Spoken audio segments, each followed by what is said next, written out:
Connection before content.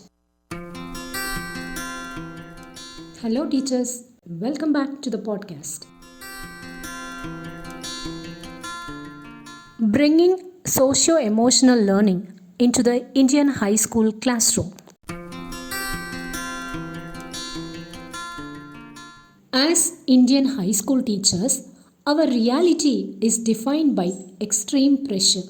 We have vast syllabi to finish. We face intense pressure from parents. We have the looming shadow of class 10 and 12 board exams, JEE and NEET.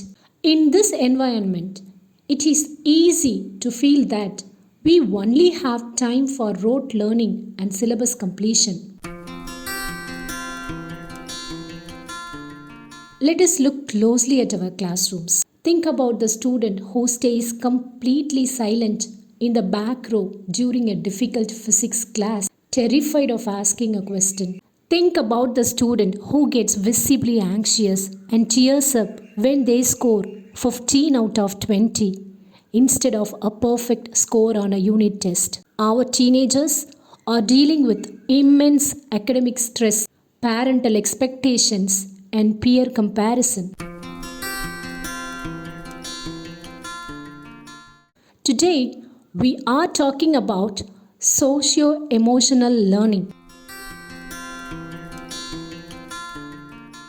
It is not an extra burden. It is the tool that unlocks their potential. So why does socio-emotional learning matter so deeply for our students?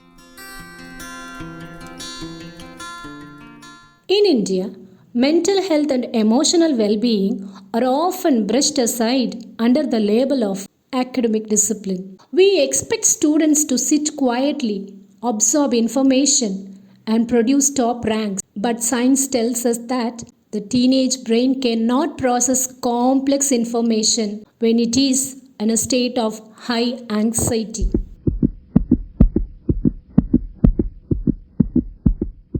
When a student feels constant fear of failure, their brain's emotional center, the amygdala, takes over. They cannot think logically. They cannot memorize facts efficiently. Socio-emotional learning at the high school level is about creating a classroom environment where students feel safe enough to learn. It builds self-regulation, resilience, and stress management.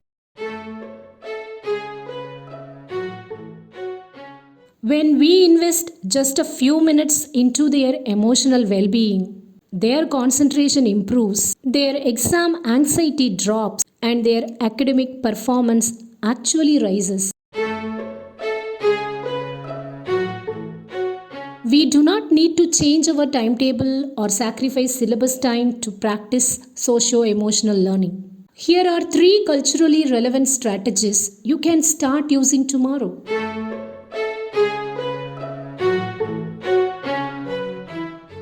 First, use a stress meter check-in. Before starting a heavy lecture like organic chemistry or complex economics, take exactly 2 minutes.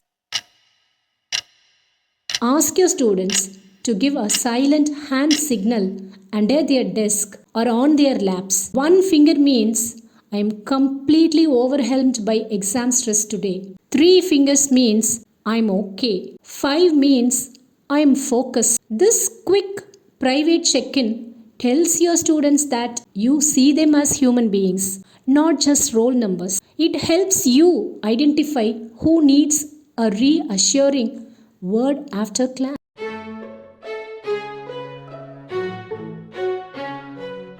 Second, run a growth mindset correction session.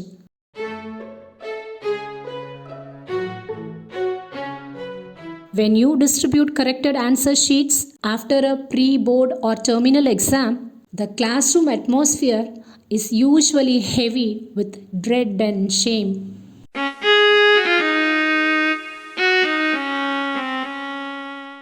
Change the script. Instead of just reading out top scores, Dedicate 15 minutes to an anonymous error analysis. Write a common mistake on the blackboard. Show them how to correct it step by step. Say to them explicitly, your marks are data about what you need to learn next. They are not a definition of your intelligence or your future.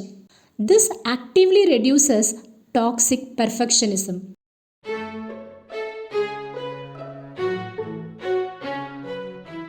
Third, modernize your peer interaction.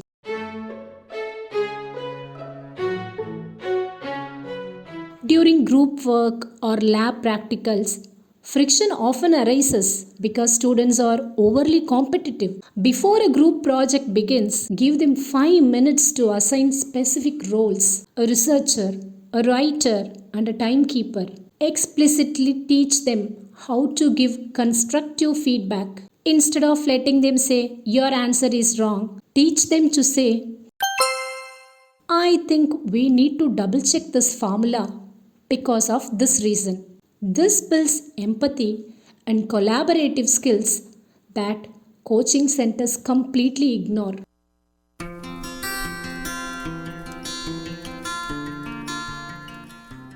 The most critical element of high school socio-emotional learning is our own behavior as educators.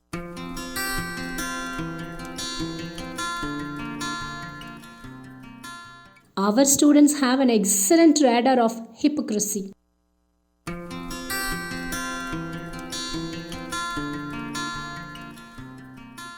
If we shout at them to maintain discipline, we are teaching them that anger is the only way to get respect. Socio-emotional learning starts with how we handle our own stress in front of a crowded classroom of 40 or 50 students. If a student talks back or acts out, do not react instantly with anger or threats of calling the principal. Pause.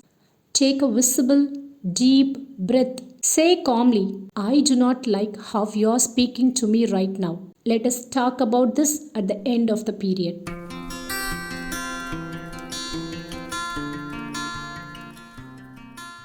By doing this, you are delivering a live masterclass in self-regulation.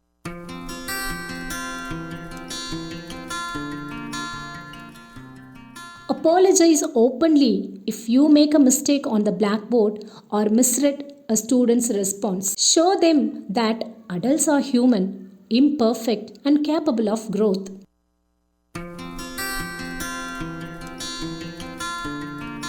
As we conclude today's episode, let us look beyond the upcoming exams. We are not just preparing students for a certificate. We are shaping the next generations of citizens, professionals, and parents of our country. A doctor with high marks but no emotional resilience will burn out.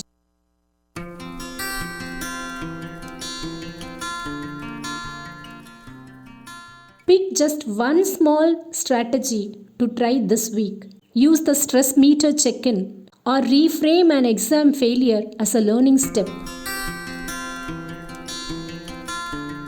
Thank you for your tireless dedication to our youth. You are doing the hardest and most important job in the country.